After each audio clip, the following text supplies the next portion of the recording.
वहीं छत्तीसगढ़ में अब केंद्र के फंड को लेकर सियासी तकरार शुरू हो गया है। यूपीए और मोदी सरकार में मिले पैसों को लेकर आरोप प्रत्यारोप का दौर चल रहा है। आखिर इसके मायने क्या हैं, इस रिपोर्ट में आप देखिए।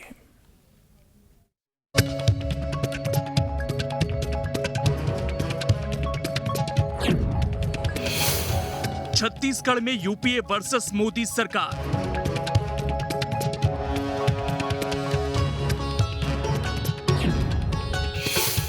केंद्र के पैसों पर हो रही तकरार।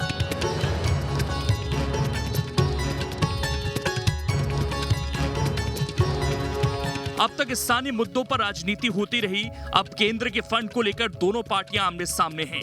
बीजेपी का दावा है कि केंद्र से पहले से भी ज्यादा फंड मिल रहा है, तो फिर राज्य सरकार बार बार आरोप क्यों लगा रही है। लेकिन कांग्रेस आंकड़े जारी कर ये बता रही है कि सांच को आंच क्या। पिछले 4 वर्षों से कांग्रेस की सरकार ने जो भी आंकड़े केंद्र सरकार के मामले में प्रस्तुत किए हैं वो आंकड़े झूठे हैं। उसको आज भारतीय जनता पार्टी ने महालेखाकार के आंकड़ों और छत्तीसगढ़ की फाइनेंस की साइट से ही प्रमाणित करवा के उनकी बातों को, उनके कथन को झूठा सत्यापित कर दिया है। कांग्रेस के नेता इतना बड़ा झूठ बोलेंगे, इतने मिसलीडिंग आंकड़े देंगे, ये प्रदेश की जनता ने और भाजपा ने भी नहीं सोचा था। लेकिन राजनीति में इनके पास झूठ की बुनियाद पर खड़े होने के अलावा और कोई चारा नहीं है। चारों तरफ से जब ये फेल हो चुके हैं, गिर चुके हैं, तो अब ये रोज नया झूठ बोलते हैं। कल हमने कहा था कि इनमें झूठ बोलने की प्रतियोगिता चल रही है, उसके जवाब में एक और उन्होंने झूठ बोला था, जिस झूठ का आज हमने आप सबके सामने पर्दाफाश किया है। भारतीय जनता पार्टी झूठ बोल रही है कि यूपीए ने छत्तीसगढ़ को 10 साल में मात्र 84,000 करोड़ रुपए दिया था, जबकि आंकड़े बताते हैं कि विभिन्न योजनाओं में 10 वर्ष में यूपीए 1, यूपीए 2 की दोनों सरकारें, मनमोहन सिंह की सरकारों ने मिला के छत्तीसगढ़ को 222 अरब 31 करोड़ 26 लाख रुपए की सहायता दिया था। भारतीय जनता पार्टी के नेता गलत बयानी करके भ्रम फैलाने की कोशिश कर रहे हैं। और यूपीए ने जो सहायता दिया था उस समय देश में जीएसटी कर प्रणाली नहीं लागू थी, अर्थात राज्यों को भी कर संग्रहण का अधिकार था। आज का 10 रुपये उस समय का 1 रुपये आज के 10 रुपये से भी ज़्यादा महत्वपूर्ण है, क्योंकि उस समय राज्य सरकार को कर लेने का अधिकार था। आज सिर्फ एक्साइज और वैट के अलावा राज्य सरकार कोई कर नहीं ले सकती। दरअसल कांग्रेस ने दावा किया था मनमोहन सरकार में हर साल औसतन 58,000 करोड़ रुपए मिले। ये राशि 10 साल तक लगातार मिलती रही। ये राशि रमन सरकार के सालाना बजट से 80% ज्यादा थी। यूपीए सरकार में करीब 22,000 करोड़ सर्व शिक्षा अभियान के लिए भी दिए गए।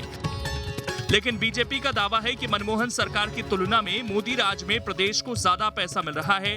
इसकी पुष्टि के लिए आंकड़े भी जारी किए गए, जिसमें कहा गया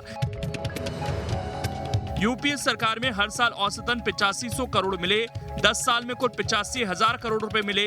तो वहीं मोदी सरकार में 4 साल में 1,71,000 करोड़ रुपए मिले, यानी हर साल औसतन 42,500 करोड़ रुपए मिले। मतलब ये कि यूपीए की तुलना में अब 5 गुना ज्यादा राशि मिली। हालांकि इससे पहले भी केंद्र और राज्य सरकार में टकराव की नौबत तो आती रही है, जिस पर प्रदेश की राजनीति भी गर्म होती रही। लेकिन ये पहला मौका है जब आंकड़े जारी कर एक दूसरे को घेरा गया। दरअसल बीजेपी ने 2023 के लिए अपना ट्रेंड बदला है। वो प्रधानमंत्री आवास योजना को लेकर लगातार राज्य सरकार को घेर रही है। राज्य सरकार पर देरी करने के आरोप लगते रहे हैं। यह ऐसा मुद्दा है जिसके जरिए बीजेपी सीधे गरीबों को साधना चाहती है, क्योंकि सच ये है कि बीजेपी के पास स्थानीय मुद्दों का टूटा है। किसान, गांव, युवाओं के लिए हर फ्रंट पर सरकार अपनी योजनाएं चला रही है।